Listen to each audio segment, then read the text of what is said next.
আল্লাহর কাছে প্রার্থনা করছি আল্লাহ যেন আজকের মতো আমাকে সবসময় রাখেন।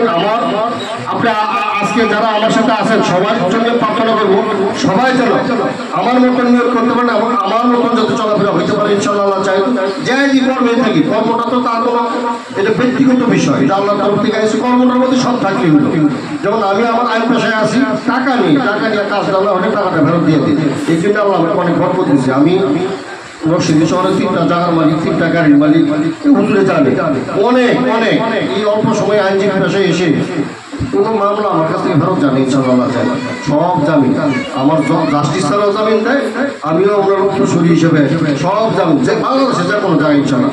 এটা আল্লাহ রসের সব ওই যে মানুষের টাকা মেরে খাই না, কাজ না পেলে টাকাটা ফেরত দিয়ে দিই।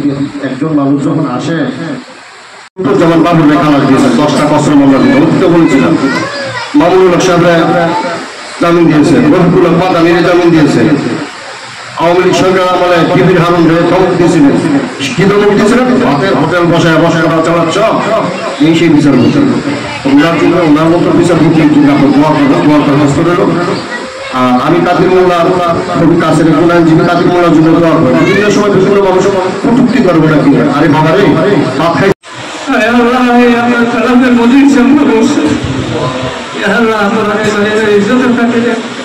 এই তাদের বরকতে আল্লাহ আমাদের সবাইকে মাফ করিয়ে দেন।